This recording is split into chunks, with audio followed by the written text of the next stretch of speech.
Family namin, 3 kami magkakapatid. Ako po yung pinakabunso. Karoon kami ng bahay sa squatter area. Itong kwarto ko po na dati. Dito po ako nakakaiga, natutulog. Dito talaga ako lumaki. Nakatira kami yung buong pamilya namin. Na dati, ito'y daanan ng tubig. Pag umuulan, magkakaroon kami ng libreng swimming pool kasi lumalaki yung tubig dito.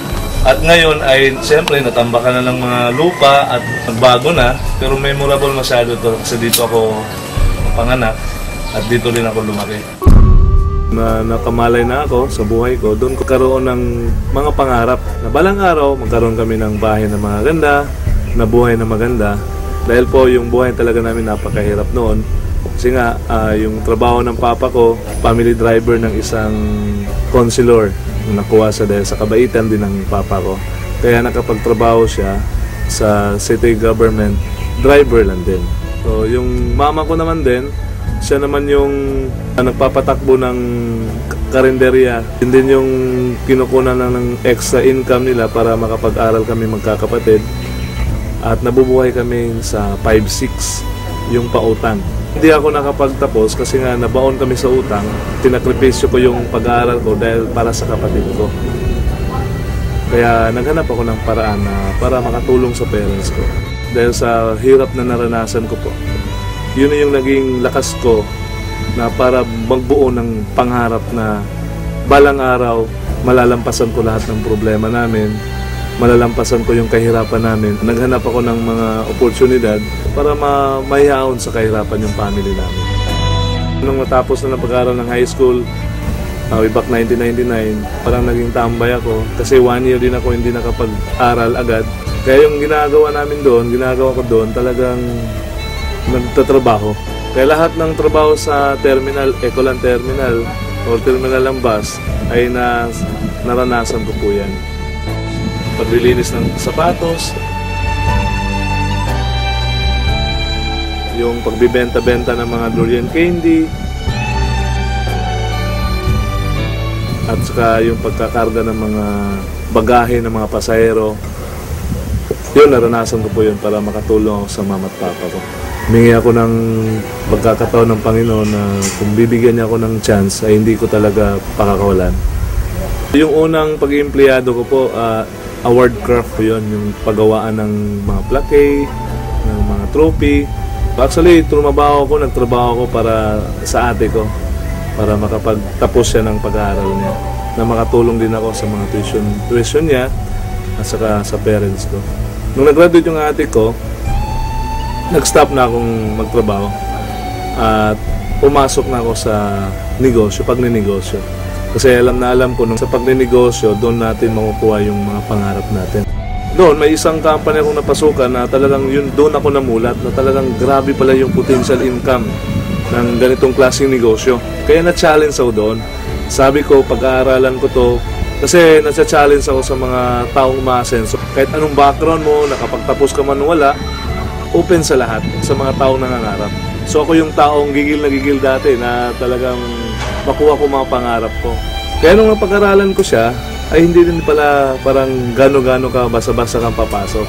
Kasi ang dami ding mga kumpanyang na parang may company, may produkto, pero wala namang silbi yung mga produkto at hindi nagtatagal. Kaya nung nakita ko si Royal, talagang sabi ko sa sarili ko, ito na yung company yung hinahanap ko, yung totoong opportunity. Nakita ko yung branch office nila sa Davao. Talagang sabi ko sa sarili ko, talagang pwede kong ibigay lahat ng mga kakayanan ko, lahat ng lakas ko, lahat ng talino, talagang skills ko, na alam ko hindi ako mabibigo. Kasi nga, yung company Royal ay talagang sobrang ganda. Finally, nakita ko na yung tamang kumpanya. Kasi meron din akong mga napasukan talagang nabibigo ako. Kasi nga, kumikita ka ng maganda, malaki, pero hindi nagtatagal. Kaya nung nakita ko yung Royal, sabi ko, iba talaga yung Royal. Sabi ko nga, kung mahanap ko lang yung totoong opportunity ng company, talagang gagawin ko lahat ng mga kaya ko. At hindi naman ako nabigo. Halos lahat ng mga pangarap ko na ibigay ng Royal. Before ako ng Royal, muntik na talaga itong nawala yung bahay ko na ito. Kasi nga, yung previous company ko kumita pero hindi tumagal. Nagkautang-utang pa. Kasi nga, nawala din yung company Parambula. Dahil po sa Royal, nabayaran yung bahay na ito na matagal namin pinapangarap ng pamilya. 8 months ko nung tinabaho yung Royal, nakuha ko yung Montero Sport ko. First car ko, brand new car from Royal. Doon ko na unang na-experience na nagkaroon ako ng sasakyan dahil po sa Royal yon. At dahil din po sa Royal, after 1 year ko po, na-awardan po ako sa executive circle ng company. After 2 years ko, umabot na pala ako ng 6 million na kinita ko. Kasi na-recognize po ako as a presidential circle ng company Royal. Kaya grabe yung nangyari sa buhay ko. Lalo na ngayon, in 3 years time ko sa Royal, na nagkaroon ako ng opportunity na makasama sa travel ng company. Ang kagandahan po ay sa Brazil. Dito sa Royal, lahat sinasabi, lahat pinapangako nila ay nagkakatotoo. Iba talaga palang maka-abroad ka. Hindi ka lang nagninegosyo at kumikita, pero ma-experience mo ang totoong lifestyle na binibigay ni Royal. Grabe! Kaya noon, na-enjoy ko po yung travel namin sa Brazil. Ang kagandahan po, kinuha ko na naman yung pinakapangarap kong sasakyan. Sabi ko sa sarili ko dati, nung dati kong company, mabibili ko na yung Hummer ko. Kasi kumikita ko ng malaki, hindi tumagal. Bumagsak. Kaya parang nasaktan ako doon. Dahil sa Royal po, na-inlove ako ulit. At dahil po sa Royal, yung pinapangarap ko ay talagang nagkakatotoo lang. Ito na nga ho, yung Hummer or H2 ko po. Kasi sa Davao, hindi ka basta-basta magka-hammer dito. Yung mga nagka-hammer dito, yung mga may-ari ng mga mall, may-ari ng mga hotel, yung mga may-ari talaga na talagang kilala sa negosyo dito sa Davao. Ang malupit doon, isa sa may-ari ng hammer ay royalista. Dito pong bahay na ito, actually ito yung pangarap ng mama ko. Dahil single pa naman po ako, wala akong ibang pinapangarap kundi pasayahin at paligayahin yung mga magulang ko. Ang dami ko pang pangarap sa kanila. Sabi ko nga sa papa ko na dapat na magretiro na siya. Ayaw ko nang magtrabaho siya. Alam ko kasi yung hirap na naranasan nila sa buhay. Sa hirap ng naranasan nila at hirap ng nadaanan nila sa buhay nila, binuhay pa rin nila kami nung mga bata pa kami.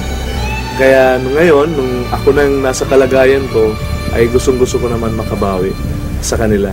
Masaya pakinggan na may anak ka na nag-alala sa pamilya niya. Sama sa amin, papa niya. Salamat. Kung gaano ko kamahal yung sarili ko, ganun ko po sila kamahal. Kaya lahat, habang single pa po ako, habang hindi pa ako nag-aasawa, binibigay ko po yung kaligayahan nila. Inauna ko po sila.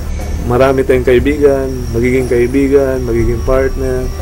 Pero ang masabi ko lang, nag-iisa lang sila na ina at ama ko sa mundong ito.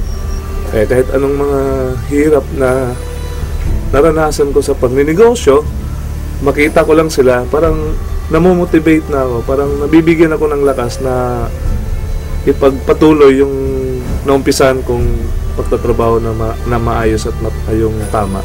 Sila din yung dahilan na umabot ako sa naabot ko ngayon.